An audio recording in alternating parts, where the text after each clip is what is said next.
You are Locked On Wolverines, your daily podcast on the Michigan Wolverines, part of the Locked On Podcast Network. Happy Thursday. We are back and doing it. And since it's Thursday, you know what that means. Locked On Wolverines podcast, part of the Locked On Podcast Network, where it's your team every day. I am your man on the ground, Isaiah Hole, publisher of Wolverines Wire through USA Today Sports Media Group. And since it is Thursday, it is time to get into the Michigan Mailbag. So let's start with our leaders and best. It's a light group compared to normal. I'm assuming holidays have played a part in that, or maybe me sending out the tweet at like 7 p.m. Thanks to it being early signing day. But let's start with James Crudup at James Crudup 6. How long would you give Jaden Davis before you start legitimately pursuing other quarterbacks? I would say probably about February-ish. One of the things that I meant to mention in yesterday's early signing day spectacular that I didn't, and once I got done recording and it uploaded, I was like, oh, I totally forgot to mention this. You absolutely have to have it, especially if you have a situation like Michigan, where you've got a lot of developmental type guys now. I was fired up hearing Jim Harbaugh talk about the class, talking about guys like Breon Ishmael. Said, hey, he's young. If he was around for, if he could be in high school for another year. And if he was, he probably would be a 4-star or a 5-star. Okay, that's good. And, he likened, Rod Moore as being one of those guys that was young. And if he had more time in high school, he would have been a 5-star. Maybe so. But you absolutely have to have a stud quarterback. I think that's a big part of where Michigan's going to find success, especially when you have a lot of developmental guys, because you have a guy that can lead you as you are developing some of the others. You have to have at least a balance there. So I think that you give him until February, and I'm not saying you give up on him if he hasn't committed by February, but I think that unless you kind of have some assurances, silent commitment or something like that, which only means so much and all, but I think then at that point, you have to start trying to, you have to start at least looking at other options, because you don't want to be high and dry for a second straight year. No offense to any of the other guys that they have on that roster, but when J.J. McCarthy's gone, you need to be able to match kind with kind, I think. So we have no Josh Barr, no brother in metal Michael Wolf. Move on to Jimmy Whitner. Jimmy Whitner won. How are the new scoreboards looking at the big house? So far, there are no new scoreboards. It's just they've taken the shells off the ones that have been there. So it's just you see a bunch of metal erector set type scenario in there. What are your keys to the game against TCU? It's multiple. Obviously, on defense, I think that you need to do everything you can to stop the run. I think that that TCU is really balanced. I think that people think about them as being pass heavy, but they have a running back that ran for 1,400 yards, right? So you have to be able to stop that and try to make TCU one-dimensional. That is absolutely what you got to do. But I mean, that's what they were able to do to some degree against Ohio State. Now, Ohio State had some success running the ball, but not nearly what they were hoping for, of course. And so I think that that's the main thing, is making them one-dimensional on offense and then rely on your secondary. Now, the thing about it is Michigan it doesn't have the top pass defense that they have faced. Iowa State does. But as we said earlier in last week, Iowa State, with that last game of the year, they weren't making a bowl game. They had all but given up at that point. So, I mean, they got throttled. So you hope that it isn't that TCU is just that explosive. Obviously, Kansas State proved that to be a different scenario. On the other side of the ball, if you're Michigan, take what they give you, right? Just like Ohio State. They try to take away the run, throw it over them. They try to take away the pass and go or stay in the 3-3-5. Well, then run the ball all over them. Don't get stodgy, be aggressive, and go from there. Number 3, overall thoughts on the incoming class, including the transfers. I went over the main class on Wednesday's episode, so I'll mention that in kind of an overview with the transfers. I think it's a good, not great class, right? Like, I think that it has the potential of being pretty amazing if they reel in Jamel Howard and Nicholas Harbor, maybe one other late addition. I don't know who they would go for. Transfer wise, so far, so great. I mean, they've done better than anyone in the country thus far. They don't seem like they're done. If they're able to, Tony Grimes ended up committing to Texas A&M today. But if they're able to go and get a guy like Fentrell Cypress, which I know he's trending to Ohio State, but there's other options out there that they certainly are interested in. And I think the two complement each other, and I think that's important, right? Even though, in a way, like a lot of the guys they have, you think of them as more of a supplement to, say, like the 2019 or the 2020 class, ultimately. But I think the difference is these are guys that are already at least partially developed, and that helps. And you have some depth pieces. You have guys that can contribute right away. I'm really excited about A.J. Barner. And then as far as the recruiting class, I mean, I think Carmelo English can be a guy that plays right away. I think that Jair Hill could be a guy that gets some early playing time. I like the length of a lot of the corners that they brought in. I think that's going to be really interesting. I'm excited about the linebackers. Samaj Bridgman in particular, I think, is going to be really, really good. But I got a little bit fired up hearing Jim Harbaugh talk about guys like Jason Hewlett. I think that they have a lot of really high ceiling guys, but they are low floor type guys as well. So we'll see. And finishing his out, how is Zuri liking the new place? So far, so good. I mean, this is a stopgap location for us. We'll find a forever home for both of us, hopefully come February or March. That's the hope. That's the goal. But she's feels at home. So that's the good thing. KRT at Farmark84. A lot of people seem down on this recruiting class. I somewhat disagree. It seems very similar to other classes that have turned out great. Lots of good athletes with size and some playmakers. Throw in the transfers and it's a great haul. What are your thoughts? And I inadvertently just answered that with Jimmy's question. So sorry. Let's move on. Brandon at Brandon S616. Not sure if I missed it somewhere, but I remember you alluding to some things Michigan had in mind for the Ohio State game. You said you'd share after the game. Care to share those? I brought that up last week. I think I had 3 people ask me that, and I decided that I will share it in the offseason. That's I don't want to share it now. So there's a reason behind that outside of, the typical me not wanting people putting things on Instagram, people leaving things in the podcast. But I think that it would be best if I wait until after the season to share it. Finishing us out in segment 1, Jonathan Joseph at JJoseph2156. What's changed this year with years past versus this year with transfers? I don't know, to be honest, because I don't believe admissions has. I just think that Michigan's being decided to be more aggressive, and I don't know the way they're selling guys that have multiple years of eligibility. I mean, in the sense of less of the years of eligibility and more of the guys who maybe haven't graduated that aren't coming in as grads. I don't know what the difference is, to be honest, but they're being aggressive, and they know. I think it's just a recognition that they need to be, and I don't know how they're pitching those guys. Hope to find out eventually here. So we're going to continue on here in a moment next. But before we do, BetOnline.net is your number one source for sports betting info, stats, news, and analysis. Get the latest odds and trends for every professional and amateur league out there, from pro football to college bowl season to basketball and World Cup. We've got it all at betonline.net. If you love sports podcasts, you can even find those at BetOnline as well. We're always the fastest and easiest way to get your betting info. Head to the website today or use your mobile device to learn more. BetOnline, where the game starts.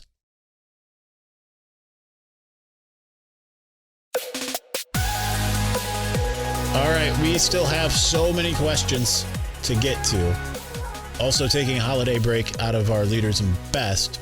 Wait, no, Victor's Valiant. Victor's Valiant. I'm on holiday break, even though I don't have an actual holiday break. No Jim from at Jim in the North, but we're gonna move right into it with Mark Z at Mark Zimke. I'd like to hear your thoughts on the differences, if any, from a team mentally when a transfer comes in versus a highly ranked freshman. Transfers seem to have negative connotation, but it's all competition in the end. I think that certainly that can be a factor, right? Especially if you are a player, because you know that you're going to get a recruiting class every year, right? You know that that's going to happen. There's going to be new players at your position 90% of the time, you know? So, but you have to feel in those moments, like if you're a player, like you have them beat out regardless because you've got time on task. You've had those moments in the system. You've been through strength and conditioning and all of that. Whereas a transfer has already at least been somewhat developed. So when they come in at your position group, there can certainly be a pushback feeling because it's almost like the coaches are saying, we like you, but we also want to see how this other guy does. Now, if all goes to plan, if you're a college football team, those players embrace the competition and embrace and hopefully they have a situation where it's more like the more the merrier. I look at Ayabioki coming in. And I remember having conversations with some reporters, other reporters after he came in, and some were very concerned about it for that reason. And I said, you know what? No, because it just makes your team better. And also I think the culture of this team is to say like, hey, I don't need to be on the field every single down. You know, and I'm gonna have to earn it that much more. And you know, if I do want to be on the field just about every single down, but I felt like they were going to embrace Ayabi, and they have. And I think that's also a cultural thing, right? Is making sure that you find guys that have the right cultural fit. And I think that is something we don't talk about enough. Because when has Michigan suddenly been really good? When it changed the culture. You know, when I talk about some of those previous classes, collectively, whether it was because they arrived with a culture that wasn't great or they fed into it, that needed to change. There were some loafers around that were, especially some of the talented guys, that just were like, well, I don't need to worry about team culture. I'm worried about me because I'm talented. It wasn't a team first scenario. This is a team. There's no cliques or anything like that like there have been even in the Harbaugh years. It was really bad at the end of Hoke. Then it was okay at the beginning of Harbaugh, and then it got bad again, and then it got good again. So culture is a major, major part. Will Mendoza at Willie Will 9. Have you interacted with Desmond Howard before? How awesome is he? I had briefly. Oh, and Josh Barr just got his question in a little late. We'll get to him next. But I had interacted with Desmond Howard before. I was blocked on Twitter for a while by him. And I think it's because I met him at my first assignment, really, which was photographing the spring game in 2015. And he was with our mutual mentor, Shelly Kovacs. I took a picture of him and Shelly, and I posted it on Twitter. And before I knew it, I was blocked. And I think that was, I asked him about it just when off air before we did the podcast, if you remember that, because he unblocked me a couple of years ago, thanks to a very public campaign that I launched. But I haven't really interacted with him outside of that. I've said hi to him, like when I've seen him on the sidelines, but you know, he's usually rushing to one area or the other. But yeah, I mean, it was a dream to have him on the show. So there's only one person I can think of that I want on the show more, and he agreed to do the show, but we've never made it happen. So I don't think it's going to happen until I see that person in person again. Number 2, is the gap in time between the Big Ten championship and the college football playoff a momentum breaker, or is it a good thing? For Michigan, I think it's a good thing because they're theoretically going to get healthier. But yeah, I mean, you want to have momentum and everything, but maybe it helps TCU kind of forget their loss. But I think for Michigan, it's a good thing as long as you can, again, the culture part, staying locked in is important. And as long as you're locked in, and it seems like Michigan is, then you can weather that storm. but they're ready to go. I think that's the interesting thing is they don't want any more of this break than they have already. Number 3, did we get a sneak peek into the future, meaning of the game with playoff expansion around the corner? I don't know. Not really give you an answer. I don't know because I don't know what that's going to look like yet and how that's going to affect the regular season and rivalries and things of that nature. All right, let's go to Josh Barr at Jadicke getting in under the wire. If Michigan makes the title game and you get to head back to your old stomping grounds, what are you looking forward to doing away from the game? In LA, I haven't really thought about it other than going to Disneyland because I haven't been to Disneyland. And y'all know I'm a Disney person since 2019. So there's that. I'll go see family. My dad lives out there. I'll go see my dad. Seeing some of my friends. Seeing Phil Ranta, Neil Gargiulo, seeing some of those people if they're around, not out of town or whatever. That will be cool. But other than that, like, I don't really have anything. For me, it's kind of more Michigan wins. I'm excited to see. I'm thinking of staying out there because it makes more sense because otherwise between having 2 long travel days, I'd essentially be home for like a day or day and a half and then go right back. So I'm kind of thinking of just staying out there, going seeing the Grand Canyon, stuff like that. So I'm excited about that and just seeing the mountains and all of that stuff. All right. Moving on, Jacob Shavaria at Shavaria. Can we get some Midwest college football playoff final and semifinal location so I don't have to pay $1,900 for airfare and lodging for 2 people, not including the tickets to the damn game? Detroit or Indianapolis should be one of the 3 locations every year. Well, Indianapolis was the national championship game last year. It would have been really convenient for all parties involved if Michigan could have just made that. So at least that's there. But as far as the current playoff semifinals, I mean, they're going to keep those the New Year's 6 games. So what I was rooting for personally, just for ease of, basically something like last year, Miami, not too long of a flight. Granted, it's not that much shorter than going to Arizona, but still Miami and then Indianapolis. That's perfect. Get to go somewhere warm for a week. And then after that, you have a nice little drive for the championship game. Perry Mitchell at Perry Mitchell 08. Have you ever seen a commit to the head fake that Jair Hill did on Wednesday? I know I have, and I just can't think. I read your question beforehand, and I can't.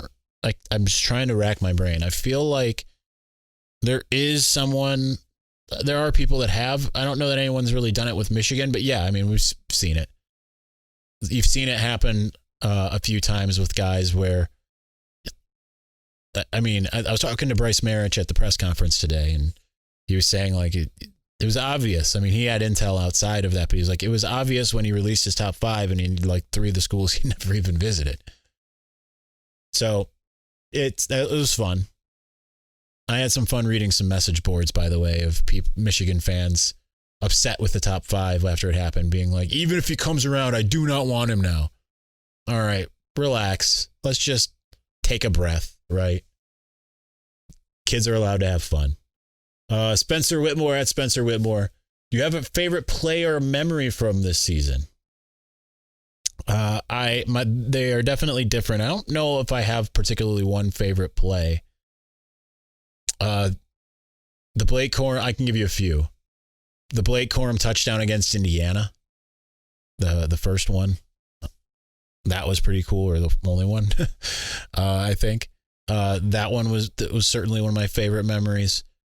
The entire second half of the Ohio State game, and the back-to-back touchdown runs from Donovan Edwards and Blake Corum in the Penn State game. I think if I had to pick one favorite play, it would be the second Donovan Edwards touchdown against Ohio State, because that was the moment. But I think that my favorite memory of the season It came at the Ohio State game. Because this is the thing, is it's about people too, right? I'm going to try to recreate this, and I'm going to have to back up for it. But it was after one of the times when Michigan went up 11 against Ohio State. Patrick Barron was walking past me, and I stopped him. You might know Patrick Barron as the person I have a rivalry on social media with. But I said, "How are we feeling, Patrick?" And he just goes, "Ah!" That was all he did. It was so great. That's my favorite memory of the entire season. That was fun. Really, honestly, my favorite memory is from games is spending time with the friends that I've made. Patrick Barron and Bryce Marich and so many others. And Zuri's decided to join the show here. All right. Most likely because I made that noise. And if you're watching, here she is. All right.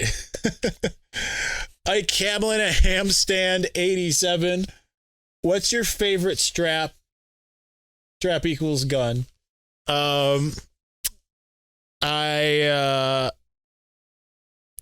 really like my 300 blackout.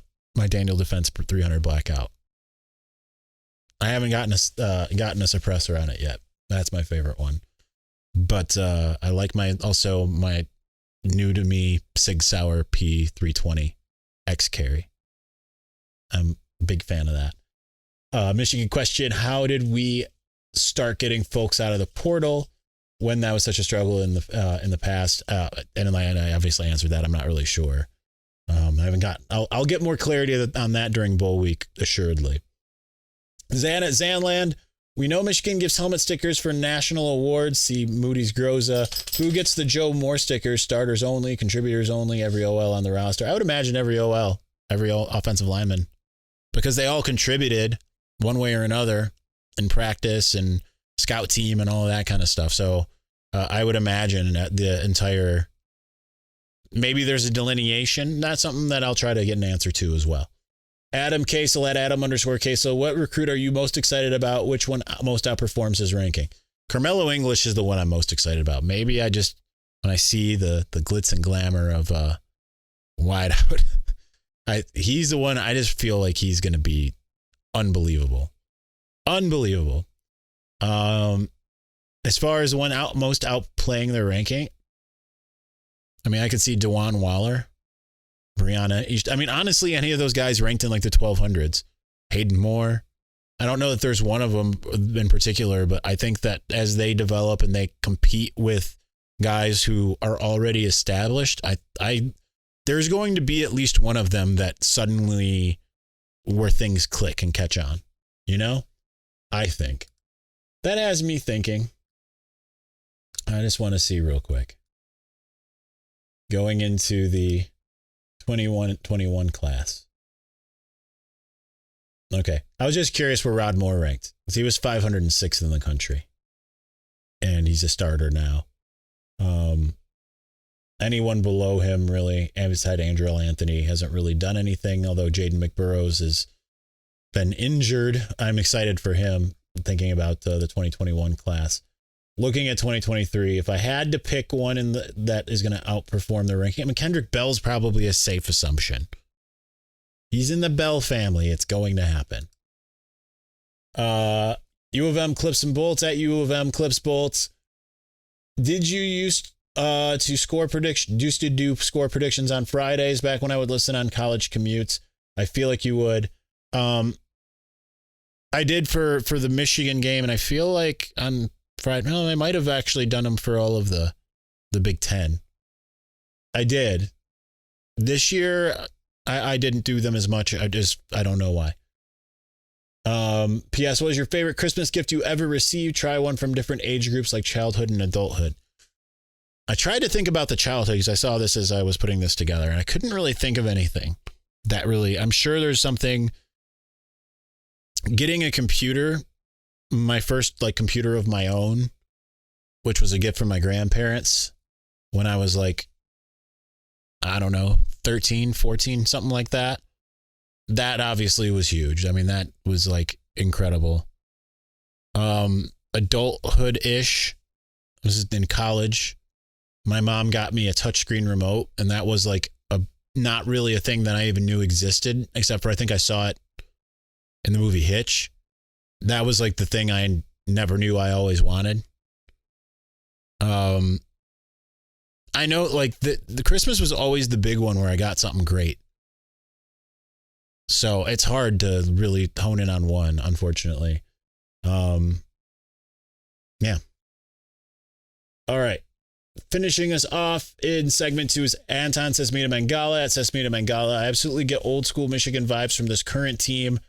I remember as a kid watching the 97 team, and I feel the same level of excitement now as I did back then. I also feel like Michigan is playing the long game with the way they recruit and use the transfer portal. And I didn't watch 97. I certainly watched, I think probably 96, and I know I watched 98. But I missed out on 97, which like I had a former high school classmate that played on the 97 team. He was like a walk-on, but yeah. So it was kind of sad that I didn't, because his dad was also one of my teachers. So in 97, no less. Number 2, I feel like there's more of an emphasis on culture and getting players who can be developed than just seeking out stars. What are your thoughts? And I inadvertently answered that.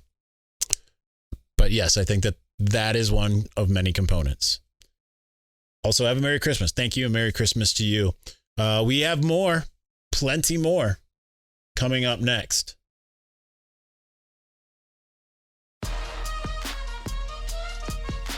All right. On to the final segment, and we're going to try to keep this brief because we don't want a 45-minute episode. Certainly I could do that, but James Kovalevsky at Coach_Kovo. Listen to a TCU football podcast today, and JJ McCarthy was referred to as rich man's Brock Purdy. What do you think JJ's draft stock will be whenever he comes out? If he continues the upward trajectory, I mean, right now, I would say, I mean, not right now, but like he's probably trending towards being like a 3rd round draft pick right now. If he could mix the high level throws that he has been making the last couple weeks with the accuracy he had earlier in the season, then he'll be a 1st round draft pick. And he doesn't make a lot of mistakes as far as throwing turnovers, throwing interceptions. So that's a good thing. I think it will help that he's in a pro level system. I think now Brock Purdy is pretty good, right? I mean, yeah, obviously went out and won against the Buccaneers for the 49ers. I don't think that they're giving JJ. They've just TCU. I don't know why they don't just look at Michigan and realize it's a daunting task. TCU fans. Then again, I feel like I probably did the same thing to Georgia last year. So I guess that's just kind of what you do. Jerry at Blue Heron 3. How does winning back-to-back Big Ten titles make high school recruiting worse? A lot of it has to do, I think, with just the uncertainty when Jim Harbaugh was leaving the program, right? Like, he tried to take a job in the NFL. It wasn't like the NFL was just interested in him. He tried to take a job in the NFL. So that created some uncertainty that needed to be kind of figured out.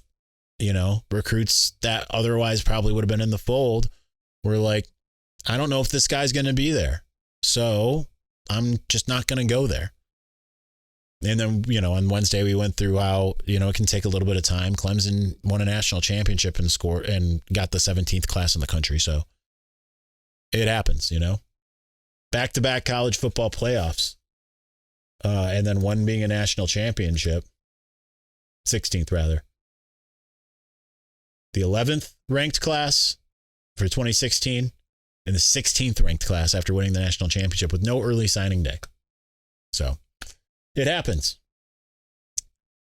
All right.